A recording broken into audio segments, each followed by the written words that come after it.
Olá! Nessa aula estudaremos alguns conjuntos importantes para a sequência do curso. São eles: o conjunto dos números naturais, o conjunto dos números inteiros, o conjunto dos números racionais, o conjunto dos números irracionais e o conjunto dos números reais. O conjunto dos números naturais é o conjunto dos números não decimais positivos, ou seja, o conjunto dos números naturais é formado pelos números 0, 1, 2, 3, 4. Os números naturais apresentam uma propriedade importante. Toda vez que somamos ou multiplicamos dois números naturais, o resultado será outro número natural. Por exemplo, 2 mais 3 igual a 5. 2 vezes 3 igual a 6. Durante muito tempo, os números naturais foram suficientes para resolver todos os problemas matemáticos que existiam. Porém, com a evolução da humanidade, os problemas começaram a ficar mais complicados e somente os números naturais não davam conta de resolver todos eles. Com isso, surgiu outro conjunto numérico, o conjunto dos números inteiros. O conjunto dos números inteiros nada mais é do que o conjunto dos números naturais acrescido dos números negativos. Por exemplo, menos 3, menos 2, menos 1, 0, 1, 2, 3. Todo número natural é um número inteiro. Por isso, dizemos que o conjunto dos números naturais está contido no conjunto dos números inteiros. Além disso, a soma, a subtração e a multiplicação de dois números inteiros será sempre um número inteiro. Por exemplo, menos 2 mais menos 3 igual a menos 5. 10 menos menos 3 igual a 13. 6 vezes menos 5 igual a menos 30. Com o passar do tempo, surgiu a necessidade de dividir os números. Porém, somente com o conjunto dos números inteiros e naturais, tal operação não era possível. Surgiu então um novo conjunto, o conjunto dos números racionais, representado pela letra Q. Um número racional é todo aquele que pode ser representado em forma de fração. Por exemplo, o 1, o 2, o 0,5, o 3,4. Representamos o conjunto dos números racionais como Q igual a sobre B, A pertence a Z e B pertence a Z. Tanto o conjunto dos números inteiros quanto o conjunto dos números naturais estão contidos no conjunto dos racionais, ou seja, todo número inteiro e natural pode ser colocado em forma de fração. A soma, a subtração, a multiplicação e a divisão de dois números racionais sempre resultarão em um número racional. No conjunto dos números racionais aparece um tipo de número chamado dízima periódica. As dízimas periódicas são números com infinitas casas depois da vírgula e que existe uma repetição de números, por exemplo, 0,333, 4,999, 0,575757. Para sabermos que uma dízima é periódica, o número que se repete deve aparecer pelo menos 3 vezes. Por exemplo, o número 0,333 podemos dizer que é uma dízima periódica, pois o número se repete 3 vezes. Porém, o número 0,33 não podemos afirmar se ele é ou não periódico. Todo número periódico pode ser colocado em forma de fração. A fração que deu origem à dízima periódica é chamada de fração geratriz. Vamos agora aprender como se trabalha a fração geratriz de uma dízima periódica. Para entender como transformar uma dízima periódica numa fração, nós vamos pegar como exemplo a dízima 0,555. Para isso, primeiro nós vamos chamar de x, então x igual a 0,555. E agora nós vamos multiplicar por 10 dos dois lados. Vai ficar 10x igual a 5,555.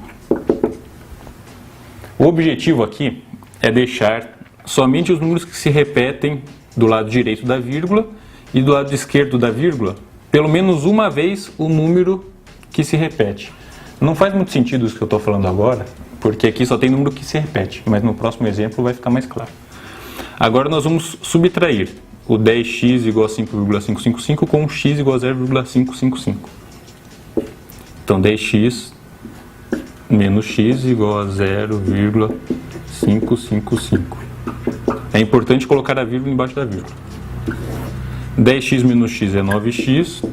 5,555 menos 0,555, eu vou cortar todos os 5 do lado direito da vírgula. 5 menos 0, 5. X igual a 5 sobre 9.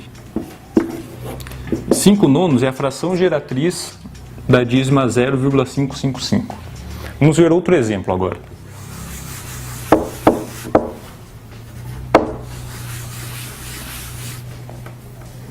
A dízima periódica 0,1777.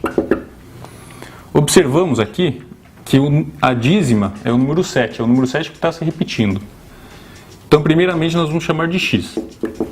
Como eu havia dito, o objetivo é deixar o 7 que está se repetindo do lado de fora da vírgula. Mas para isso, nós temos que multiplicar por 100 e não por 10. Por quê? Quando a gente multiplicar por 100, a vírgula vai andar 2 casas para a direita. E o 7 vai acabar saindo. Então vai ficar 100x igual a 17,777. Porém, eu ainda não posso efetuar a subtração. Por quê? A subtração do 100x com o x. Porque no x ainda está o 1 do lado direito da vírgula. Para acabar com esse problema, nós vamos multiplicar o x por 10. Então vai ficar 10x igual a 1,777. E agora vamos subtrair. Ó, agora a gente pode subtrair porque só ficou o 7 depois da vírgula.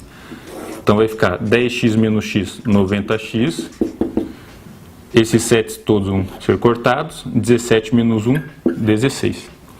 X igual a 16 sobre 90. 16 sobre 90 é a fração geratriz da dízima periódica 0,1777. Mas ainda nós podemos simplificar, dividir o numerador e o denominador por 2. Então vai ficar x igual a 8,45.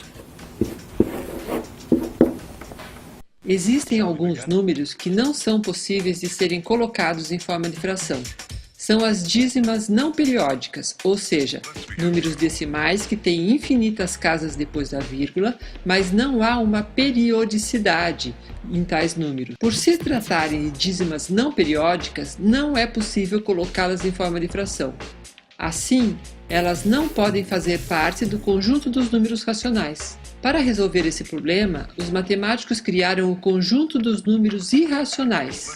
Exemplos de números irracionais: o π, que é igual a 3,14159265, e a raiz quadrada de 2, que é igual a 1,41421356. Juntando todos os conjuntos vistos até agora, chegamos ao conjunto dos números reais. O conjunto dos números reais é a união entre o conjunto dos números racionais e o conjunto dos números irracionais, representados por essa fórmula: R igual a Q, união Q. O conjunto dos números reais foi considerado por muito tempo o maior conjunto numérico existente, ou seja, todos os números existentes estavam dentro do conjunto dos números reais. Porém, com o passar do tempo, os matemáticos perceberam que alguns números não estavam dentro de nenhum conjunto pertencente ao conjunto dos números reais. Tais números foram chamados de números imaginários, e dessa forma foi criado outro conjunto para eles.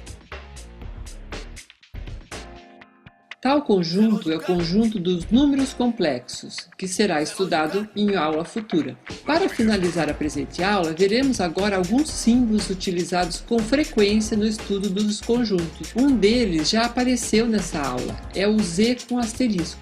Toda vez que aparece um asterisco junto com o conjunto, significa que estamos excluindo o zero de tal conjunto. Assim, o conjunto de Z asterisco é formado por todos os inteiros não nulos, menos 3, menos 2, menos 1, 1, 2, 3. Pode aparecer também um sinal positivo no conjunto, Z+. Nesse caso, devemos escrever somente os números não negativos. Z mais é igual a 0, 1, 2, 3, 4. Existe uma diferença significativa entre não negativo e positivo. Quando falamos dos números não negativos, estamos incluindo zero, que não é positivo nem negativo. Quando falamos dos números positivos, estamos excluindo zero. Assim, se quisermos representar os números inteiros positivos, devemos colocar um sinal positivo e um asterisco. As mesmas considerações devem ser feitas para os números não positivos. Para representar os números não positivos, colocamos um sinal de menos junto com o símbolo do conjunto. Já entendi!